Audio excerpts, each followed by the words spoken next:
Bonjour à tous, soyez les bienvenus sur le plateau d'INSEM. J'espère que vous avez passé un excellent week-end. Cette semaine, un programme terrible et ça commence aujourd'hui avec le Tour de Corse. Il fête ses 60 ans. Pour l'occasion, on a mis les petits plats dans les grands. À 3 jours du départ, José et Dominique sont là sur le plateau en avant-première pour nous expliquer toutes les nouveautés. Ils sont nos invités. À suivre, Laurent Vitale est dans les starting blocks. Il a pris tout le monde de vitesse, promis en exclusivité, rien que pour INSEM. Il a rencontré Sébastien Ogier, le champion du monde des rallyes, pour les essais juste avant le départ. Francine, bonjour et bienvenue. Bonjour Célia, merci. Vous allez bien? Très bien, j'ai passé un très bon week-end. Bon, vous allez faire une rétro sur les voitures de légende. Oui, celles qui m'ont fait beaucoup rire. Rire et rêver? Rêver aussi, oui. Un petit peu de conduire aussi. Hein. Et enfin, à 13h, on va mettre des mots sur l'autisme au lendemain de la journée mondiale de sensibilisation de ces troubles du développement. Eh bien, nos experts nous expliqueront ce qu'on appelle les TSA, les troubles du spectre autistique. Si vous voulez réagir, évidemment, vous pouvez nous appeler en direct ou nous écrire sur les réseaux sociaux. On en parlera à 13h, mais tout de suite, rencontre avec nos invités.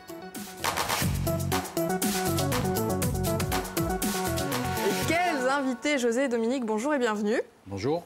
Alors à côté de moi, José Andréagne, vous êtes le président de la Ligue du sport automobile de Corse, vous êtes également vice-président de la Fédé. Un des vice-présidents. Et vous êtes venu accompagné de Dominique Sérias. Bonjour Dominique, vous êtes directeur général de la Fédération française du sport automobile.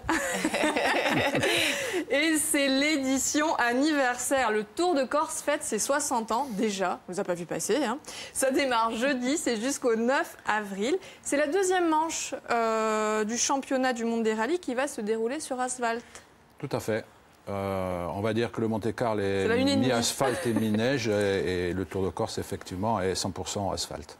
Alors ça démarre jeudi. Quelles sont les nouveautés cette année?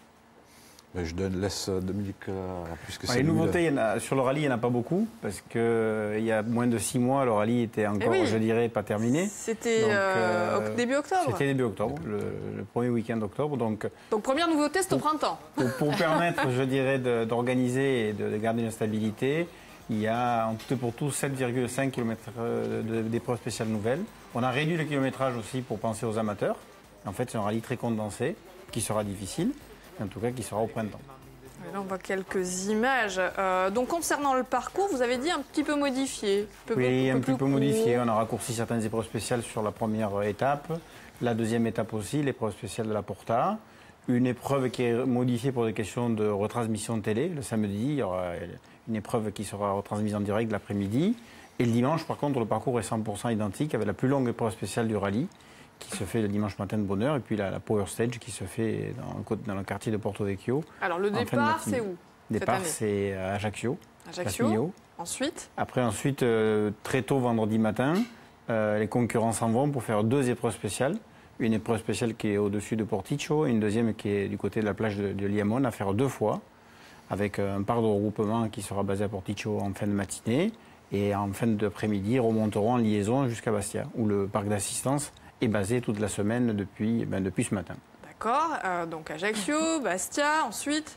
Ensuite Bastia. Donc Bastia, oui, c'est la plaque, je dirais, centrale et tournante du rallye, où l'ensemble du village exposant et du parc d'assistance se sont placés. Départ samedi matin de bonne heure, pour faire une épreuve spéciale, je dirais, qui est maintenant devenue une classique, de la Porta, qui est très longue, aussi, à mon sens, qui est stratégique et qui est la plus délicate, parce qu'elle est quand même très piégeuse. Avec une deuxième épreuve spéciale qui est du côté je dirais, de Calvi, qui elle est moins compliquée, qui sera bien télévisée. J'ai fait les reconnaissances ce matin, en décembre. J'ai entendu que vous n'avez pas raté les freinages, donc j'ai compris. Et donc à répéter 2 fois, de nouveau avec un retour au parc d'assistance, avec de belles animations aussi place Saint-Nicolas, avec séance d'autographes. En tout cas, il y a aussi du karting pour les jeunes au niveau, je dirais, de la partie pédagogique sécurité. Et le dernier jour? Et le dernier jour, le dimanche matin, en direction de Porto Vecchio, avec la plus longue spéciale qui fait plus de 50 km, et la Power Stage qui attribue maintenant des points nouveaux, et pour terminer sur le port de Porto Vecchio. Alors là, vous pouvez être sûr que tout le monde a noté les étapes. Ça, c'est fait. Ce que vous pouvez faire aussi, c'est être attentif. Puisque, comme chaque lundi, notre belle Francine revient avec ses énigmes pour faire gagner des cadeaux qui devraient vous faire carburer. Je l'ai faite. Ah oui, exactement, ma chère Celia, vous l'avez fait. Donc, cominciamo settimana con un'indovinella. Bidoc ascor una gita di guadagno, allora state assente. Umuabu e Pasquale Paoli mi ha fatto nascere in 1758 sotto la Repubblica Corsa. Mi chiamano Cida Paolina. Fino al 1848 il mio nome ufficiale era Isola Rossa. Rosso è il colore di mo isole quando il sole ben ciuttassi. Allora, se avete la risposta, giocate con noi chiamandoci a 0800 000 900. Da vince oggi donc questa famosa carta di erede totale di 50 euro, donc erede di Corsica e di continente, e di noi due piazze per un concerto Merci Madame, che è una creazione di canterina Sabrina Sarais, che cuso spettacolo conta un cammino iniziatico di una giovane donna stradata per di a sbucciata grazie all'opera schietta e intensa di canterina Barbara. Voilà, on la recevra d'ailleurs pour qu'elle nous présente ce spectacle. Alors messieurs, des nouveautés concernant le règlement cette année, ou pas? Pas de grandes nouveautés concernant le règlement. En fait, le règlement, la nouveauté cette année, c'est le changement au niveau de technique. Les voitures aujourd'hui sont beaucoup plus puissantes. Elles sont, je dirais, bodybuildées, si on peut dire ça. Elles sont plus volumineuses, donc elles seront plus rapides, effectivement. Je crois savoir que lors d'essais, on parlait d'1 seconde au kilomètre plus rapide, et c'est énorme. Énorme. C'est énorme. Donc des voitures dopées. Eh bien justement en avant-première, et rien que pour INSEM, c'est Laurent Vital qui s'est rendu au pont d'Altiane pour avoir un aperçu de ces nouveaux standards du WRC.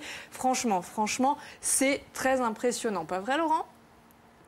Salut Célia, alors là on est dans un endroit où les caméras de télévision ne sont pas forcément les bienvenues. On a une autorisation spéciale de l'équipe M-Sport juste avant le Tour de Corse.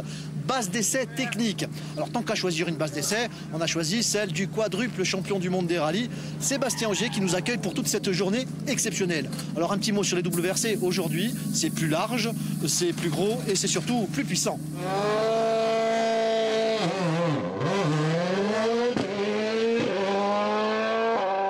Sébastien Ogier en plein essai juste avant le Tour de Corse automobile. Alors il accepte de nous accueillir et de nous recevoir aujourd'hui. L'occasion de lui demander pourquoi c'est si important une journée comme aujourd'hui au pont d'Altiane. Parce qu'en fait chaque rallye du championnat est très différent, et en particulier la Corse, le profil des routes corse, il se retrouve un petit peu qu'ici, donc il faut venir sur l'île pour trouver les bonnes, les bons profils de route qu'on rencontrera pendant la course. Et c'est vrai qu'à chaque fois il faut qu'on adapte les réglages de la voiture. D'autant plus pour moi cette année, je suis dans une nouvelle équipe, donc c'est vrai que j'ai pas encore fait beaucoup de kilomètres au volant de cette voiture sur asphalte, donc c'est 2 jours de tests très importants.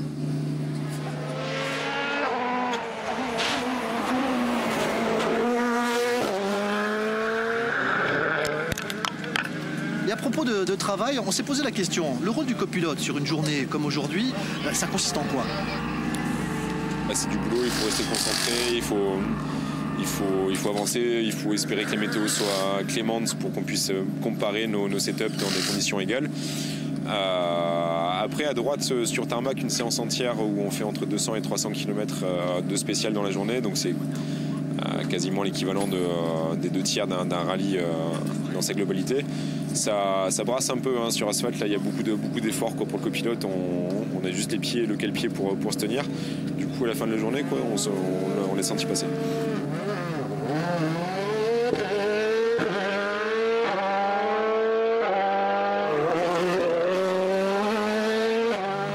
Pour un pilote français, gagner le Tour de Corse, c'est quelque chose de fort, et cette année on va tout faire pour essayer de rééditer la performance. Comme on disait, on sait que c'est pas facile, il y a un championnat très disputé avec pas mal de pilotes performants, mais on espère, et en tout cas ces 2 jours de tests auront une grosse importance dans le résultat du rallye. Bon Célia, et avant de se séparer, vous le savez, on ne fait pas les choses à moitié. Hein. J'ai pas un champion du monde à vous proposer, mais deux pour le prix d'un, avec Doumé Savignoni, champion du monde en RGT 2016 aux côtés de François Delecourt. C'est bien ça? Ouais, c'est ça, tu te trompes pas. Ouais. Bon, et accessoirement, super aventure. Et accessoirement, Doumé, tu es un peu l'organisateur de cette journée d'essai. Bah oui, je suis nommé par les constructeurs pour la Corse pour organiser tous leurs essais. Donc j'ai tous les teams constructeurs. Et bon, c'est pas le début, ça fait 25 ans que je fais ça. Et je pense que c'est un bienfait pour la Corse, pour l'économie de la micro-région surtout, parce que comme la plaine orientale, on dira que c'est un peu isolé de tout ça. J'organise souvent sur la plaine, un peu dans le centre, comme ça, pour amener un peu d'économie et pour faire vivre le Tour de Corse aux gens qui n'y ont pas accès. Allez, voilà, un dernier passage pour le plaisir des yeux et des oreilles, voilà.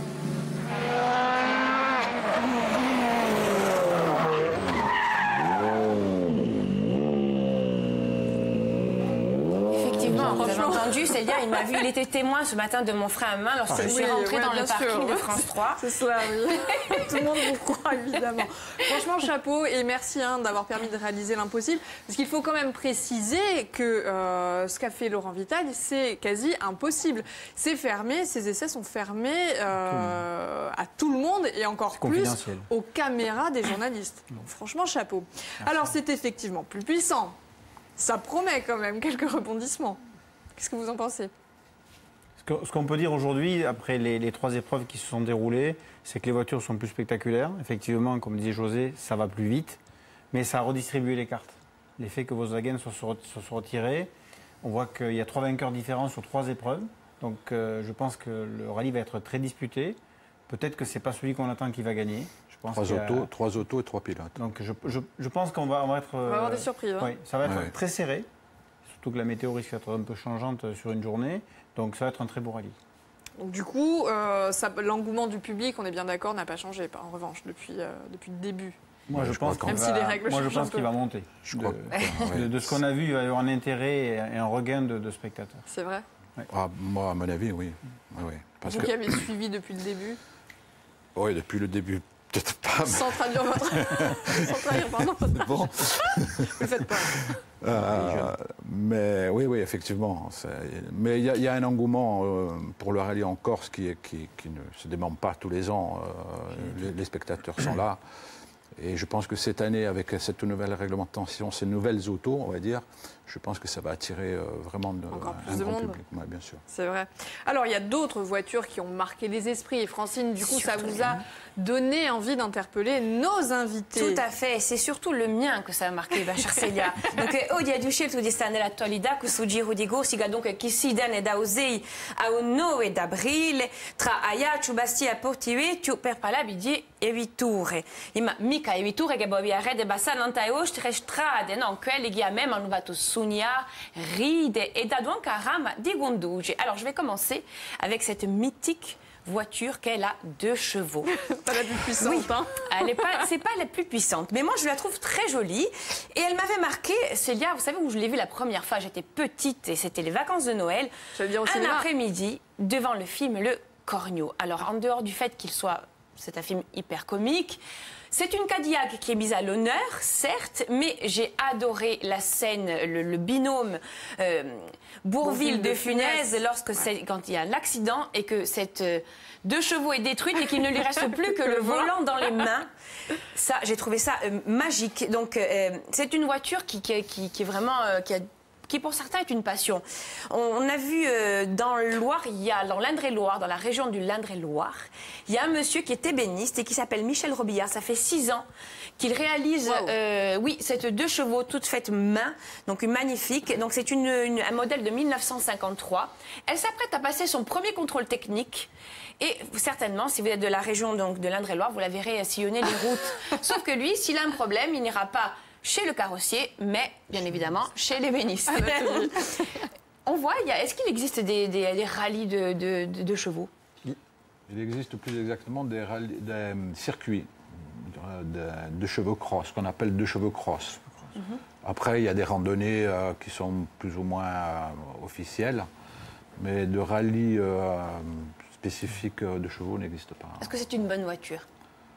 Ah ben, en son temps, c'était une voiture magique parce qu'elle permettait on la décapotait l'été, c'était... Vous me racontiez une anecdote tout à l'heure sur les Américains. Ils disaient quoi, les Américains, de cette voiture? C'était une voiture, en gros, hein, c'était qu'elle était laide et sous-motorisée. Je vous le dis, ils ne comprennent rien, ces Américains. Donc, on va passer maintenant à la fameuse Aston Martin qu'on va voir s'afficher. C'est une marque anglaise de voitures de luxe et de course créée en 1915 par Lionel Martin et Robert Bamford. Donc vous l'avez très probablement remarqué dans la saga du toc de pizza de James Bond. Hein. On a tous été marqués donc, par le beau Sean Connery. Donc l'Aston Martin DB5 fait une apparition très remarquée en 1964 dans le film de Goldfinger. Yeah, Goldfinger. Donc cette apparition a rendu le véhicule tellement célèbre que depuis il a été visible dans tous les films de la saga de Pierce Brosnan, donc au service secret de Sa Majesté, Skyfall, ou plus récemment le Spectre. Là, regardez le Spectre. Donc vous savez qu'on y découvre l'Aston Martin DB10 dont il n'existe que 10 copies dans le monde. Et où on a m'aspect no parking de France 3. Je me suis garée ce matin avec mon beau James Bond, qui n'est autre que Yann Bénard qui m'attend, à qui je souhaite un joyeux anniversaire aujourd'hui. Pardon Yann, je t'aime beaucoup, tu le sais. C'est bien. Quel est votre James Bond préféré? Yann. Voilà. Yann, voilà, évidemment. Je savais. J'allais dire Daniel Craig, mais finalement... ça le fait, hein. Non, il va me tuer, mais c'est pas grave. Tout à l'heure sur le parking. Donc, il y a une autre voiture, la Ford Grand Touring. Oui, vous voulez dire quelque chose, mais je vous en prie. La seule Aston Martin qui a participé à un rallye, elle a participé au Tour de Corse. Wow, historique. Voilà. Il fallait le souligner. Vous avez bien raison. Historique. Alors, tout à l'heure, vous me disiez que... du prince du Qatar, le prince Al Thani. Et j'étais là. Ouais. En plus. Et elle était là, effectivement. Et il existe en fait des rallyes d'Aston Martin, vous me montriez tout à l'heure, qui sont vraiment customisés, revisités, mais c'est pour les grands circuits, c'est particulier. En fait, si vous voulez, il y a plusieurs utilisations, mais dans la spécificité sur l'Aston Martin Vantage, il y a une catégorie GT3, ce sont des épreuves qui aussi se déroulent en championnat du monde des circuits, et aux 24 heures du Mans, c'est une voiture qui fait plus de 500 chevaux. Et après, on en a aussi sur le Tour de Corse 10 000 virages, en supplément du Tour de Corse historique, dans la catégorie GT, voiture de sport. Donc, c'est pas une voiture qui est faite pour le rallye, non. Même si demain, elle pourrait concourir dans la catégorie RGT, comme les Porsche ou d'autres véhicules. Mais c'est quand même plus une voiture qui est adaptée au circuit. C'est une très très belle voiture. J'ai vu ça tout à l'heure. Donc on aura peut-être la chance d'en voir. C'est pas celle-ci, mais d'autres modèles de légende. Oui. C'est là une dernière voiture, oui, c'est la Ford Grand Touring. Vous savez que je les ai toutes ralliées à des histoires de cinéma. Donc c'est une voiture au départ qui était plutôt familiale. Elle a été construite par Ford pour le marché américain, même s'ils n'y comprennent rien, ces Américains, de 1968 donc à 1967. Et c'est encore le cinéma qui s'écolle et qui la rend super célèbre dans la série américaine des années 70 à 80, Starsky et Hutch. Tout le monde se souvient de ce générique. Ah bah oui. Les dimanches après-midi sur le canapé. On vous en voit rien. Donc le brun de la série qui s'appelait... Comment s'appelait-il d'ailleurs? Est-ce que vous vous souvenez? Non, je ne sais pas. Je me souviens Paul que des chansons. Michael Glaser. Et le blond, c'était David Soul. Donc voilà, cette voiture, elle a été fabriquée à 6 exemplaires pour la série. Et c'est un monsieur Dugard qui a racheté la voiture qui a servi à tourner les... planer à chaque fois, les cascades. Mais lui, il a récupéré celle où on filmait dans l'habitacle. Simplement, les 2 fauteuils avaient été extraits et vendus. Ils avaient été signés tous les 2 par les acteurs, mais il n'a pas pu les avoir. Donc, Pécampier, ma chronique, je vous dirais que de toute petite, en fait, j'ai rêvé. Ces voitures m'ont fait rêver. Et bien évidemment, dans mon imaginaire d'enfant, je racontais à qui voulait l'entendre que mon père avait toutes ces voitures. Et je terminerai avec ce hashtag toc de mytho. Merci Francine. Alors, autre anecdote et autre voiture de légende, c'est la Dauphine. Et c'était notre célèbre Piero Orsini qui conduisait. D'ailleurs, il a gagné avec. Il a gagné avec, oui, en 60... Magnifique. 4, je ne sais plus. Pierrot l'a gagné à 3 reprises. 3 reprises, c'est le seul. C'est le seul Corse à avoir gagné le Tour de Corse et de surcroît à 3 reprises. On avait de belles images, j'espère, de Pierrot. Elles arrivent. Voilà, regardez. Wow. Ça, c'est vintage aussi. Hein. Ah oui. Ça date de quelle époque, ça, on sait? Les années 60. Dans les années 60, oui. Les années 60. 65, oui. Et ça, c'est des voitures qui avaient des performances. Hein. C'est des voitures qui arrivaient à des pointes de combien de kilomètres en termes de kilomètres heure? Aujourd'hui, j'imagine qu'elles sont plus rapides. C'était beaucoup plus lent. Aujourd'hui, la moyenne, si vous voulez, en épreuve spéciale, c'est aux alentours de 100 km/h. Entre 95 et 105. Vitesse maxi, c'est plus de 200, 220. Quand même, sur nos routes. Alors, je tiens à préciser aussi que c'était assez exceptionnel d'avoir ces images. On remercie d'ailleurs Colomba qui a fait le travail. Autre anecdote, le premier tour, il a été gagné par qui? Par des femmes. Vous voyez, Francine, vous me croyez pas, mais je vous assure, c'est moi qui l'emporte cette année. Thérion, de la jeunesse, voilà. 2 femmes qui ont gagné, elles sont là. En 1956. Enfin, on ne voyait pas beaucoup de femmes. Non, c'est assez exceptionnel. C'est un milieu assez masculin. Il en manque. Il en manque, effectivement. Vous savez ce qu'il reste à faire. Je ne tiens pas. J'ai le pied déjà sur l'accélérateur. Je me retiens. Alors, parmi les légendes, évidemment, il y a l'incontournable Sébastien Loeb. L'incontournable. Et puis, Darniche, qui est le parrain du Tour de Corse. Oui, Bernard Darniche est le parrain et l'ambassadeur du Tour de Corse 10 000 virages. C'est aussi un des recordman, 6 victoires. Et ils ont un point commun. À égalité avec Didier Auriol. 6 victoires. Ils ont gagné toutes les étapes d'une seule et même édition. Ben voilà, on le voit, qui est très sympathique d'ailleurs. Alors José, vous-même, vous avez été pilote, copilote depuis les années 80. Oui, mais quand même, vous les avez faits, tous ces tours et ces détours. Vous avez même participé en tant que spectateur. Beaucoup en tant que spectateur, malheureusement. Sur le tour, quelque chose qui vous a fait beaucoup rire? Des anecdotes, il y en a des milliers, mais moi j'ai un souvenir lorsqu'on partait. En réalité, on faisait plus de kilomètres que les rallymen eux-mêmes, parce que évidemment, il fallait les voir le plus possible, et on était. Et vous en faisiez 10. Je me souviens, voilà, en quelque sorte, c'était ça. On avait tout juste le permis, je vous dis pas. On mettait les bûches dans le coffre parce que la nuit était longue, et lorsqu'on était dans l'INSEC ou dans le col de Verde la nuit à 4 h du matin, et voilà. Ça pique. Ça pique un peu. Voilà. Il y a même une histoire sur un fromage, mais on verra ça plus tard. Mais on continue avec du sport. On va marquer une parenthèse avec du sport automobile. À n'en point douter ce soir sur VSTF.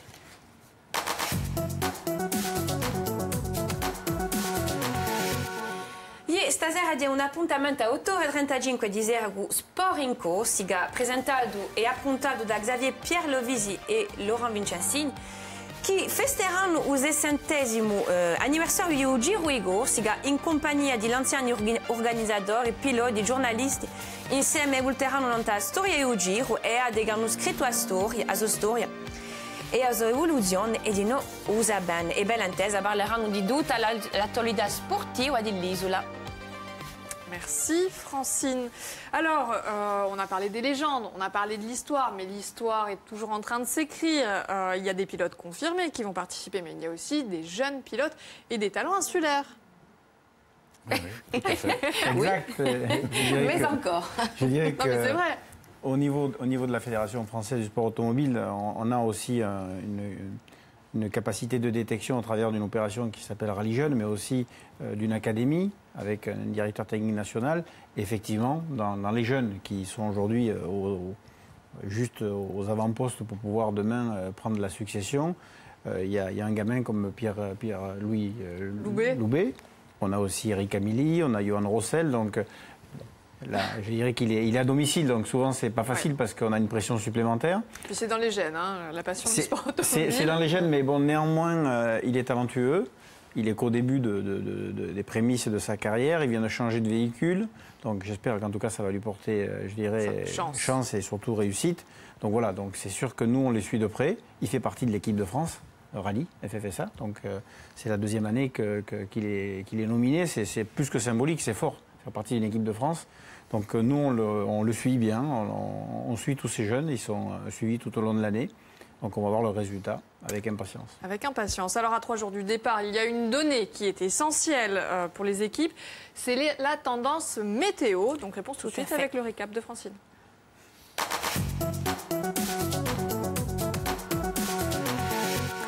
Allora, un po' di episodi qualche niuli, ma usole boltan fuori nanta tutta l'isola, fuori di Usutana, cioè vacciande occidentale, Rudione e Nebbio e quello iogurtinese. O vento che ci viene da un nord a nord levante, soffia 6 volte con raffiche di vento andando da 60 a 80 km all'ora in montagna e dai parti di Chiappa. Di uovo mezzogiorno calerà appena su vento e temperature so dolce si trovano tra 18 e 20 gradi in alta litorale, in piaggia e un cortinese, quando in paesi dell'interno saranno tra 15 et 17 gradi. Merci Francine, on a bien noté. Alors très important comme chaque année, l'accent est mis sur la sécurité. Quels conseils on peut rappeler aux spectateurs sur le Tour? Les conseils, l'essentiel, c'est de ne pas se mettre dans les zones de freinage, ce qu'on appelle les trajectoires. Ça, c'est la première des choses qu'il faut mettre en avant. Toujours être attentif, ne jamais tourner le dos aux voitures, parce que tout peut survenir à chaque instant. Ça, c'est pour l'essentiel. Et être relativement discipliné et puis surtout écouter les conseils des commissaires parce qu'ils ne sont pas là pour vous embêter ou vous punir, ils sont là pour vous aider et à vous placer le mieux possible et faire en sorte que vous soyez en toute sécurité. Parce que si on se place n'importe où, vous pouvez même annuler une étape. Oui, on peut effectivement annuler une épreuve spéciale ou une étape. La question, c'est que c'est un gros dispositif. C'est plus de 840 personnes qui viennent, je dirais, se mettre en place sur le rallye, plus de 400 commissaires pour surveiller et aider le public à être au bon endroit. Toutes les zones qui sont autorisées sont balisées de vert. Oui. Dès que vous vous trouvez en tant que spectateur dans une zone qui n'est pas balisée, elle est automatiquement interdite. D'accord. Et il est maintenant, pour des questions aussi de sécurité, interdit de se déplacer une demi-heure avant le passage de la première voiture. Parce que le système doit être en place, parce que les voitures vont beaucoup plus vite, et qu'en tout cas, pour donner le feu vert effectivement de la réalisation de l'épreuve spéciale, en direction de course, tout doit être, je dirais, validé demi-heure avant. Donc si les spectateurs aujourd'hui ne sont pas avec un effort supplémentaire discipliné, on peut être contraint malheureusement à l'annuler. D'annuler. Eh ben, ce sera le mot de la fin, vous savez ce qu'il vous reste à faire. Merci José, merci Dominique d'être venus. On embrasse bien fort André qui nous a appelé de Paris, qui avait donc la bonne réponse. On n'a pas le temps de le prendre au téléphone, mais on lui fait plein de bisous. Oui, il rousse la réponse. Alors à suivre, nous on va essayer de mettre des mots sur l'autisme. Quel est ce mal du développement qui perturbe les relations avec les autres? Hier c'était la journée mondiale de sensibilisation à ces troubles. On va essayer d'en parler, ce sera juste après le journal qui est présenté par Céla Roche. À tout à l'heure.